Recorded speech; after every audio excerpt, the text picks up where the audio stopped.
क्या संसद के विशेष सत्र से पहले मोदी सरकार ने विपक्ष को उलझा दिया है?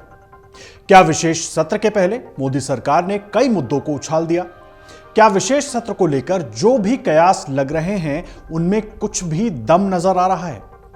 जो लोग केंद्र की बीजेपी सरकार और खास करके अमित शाह और नरेंद्र मोदी के वर्किंग स्टाइल को जानते हैं, उन्हें अच्छी तरह से पता है कि केंद्र सरकार कई बार बड़े फैसलों के वक्त कर कुछ और रही होती है और दिखा कुछ और रही होती है। ठीक वैसा ही कुछ अभी भी होता हुआ दिख रहा है।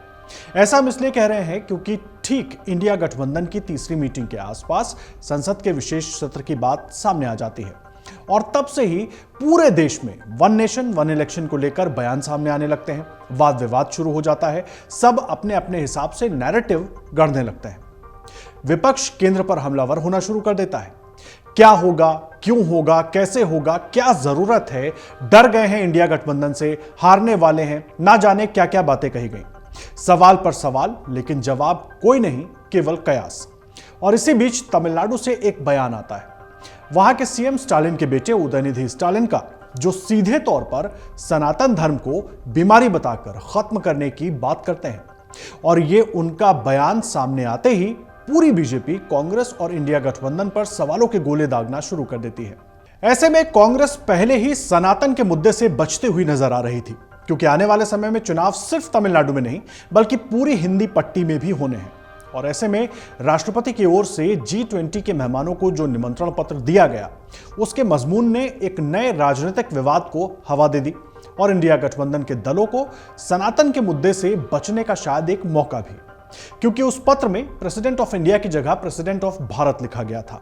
और बस वन नेशन वन इलेक्शन का मुद्दा हो, सनातन पर विवाद हो, ये सब कुछ अब बैकफुट पर आ गए।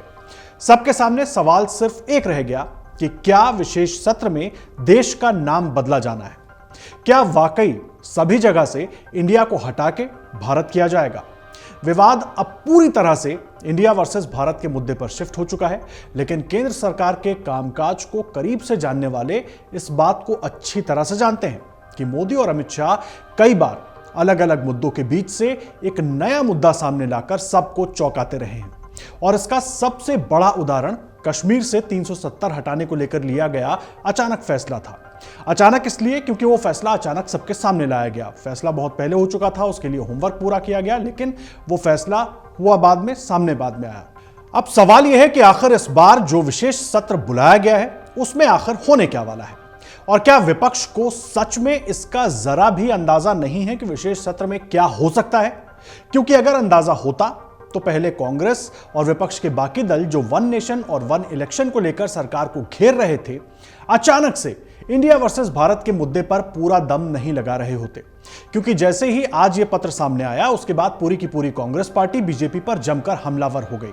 अब बड़ा सवाल है कि विशेष सत्र में आखिर होने क्या वाला है? तो जवाब फिलहाल किसी के पास नहीं है, सब केवल कयास लगा रहे हैं। लेकिन क्या एक बार फिर नरेंद्र मोदी और अमित शाह की जोड़ी विपक्ष के साथ साथ पूरे देश को अपने किसी बड़े फैसले से चौंकाने वाली है? इसका जवाब सभी तलाशने की कोशिश कर रहे हैं, लेकिन इन सब के बीच एक बात तो तय है कि नरेंद्र मोदी की सरकार ने कई मुद्दे एक साथ उछालकर कांग्रेस सहित पूरे विपक्ष को क्लूलेस कर दिया है। विशेष सत्र में होने क्या वाला है, इसका सही जवाब तो सत्र शुरू होने पर ही पता चलेगा, लेकिन यह बात बिल्कुल साफ है कि विशेष सत्र शुरू होने से पहले हो सकता है अभी ऐसे कई मुद्दे सबको चौंकाने के लिए सामने आते रहेंगे। अमर उजाला अब आपके टीवी पर भी। अपने स्मार्ट टीवी पर YouTube पर सर्च करें अमर उजाला, चैनल सब्सक्राइब करें और देखें ताजा खबरें, वो भी HD क्वालिटी में। और हाँ, बेल आइकन दबाना ना भूलें ताकि हर खबर हो आपके घर। अमर उजाला, निष्पक्ष, निर्भीक, निरंतर।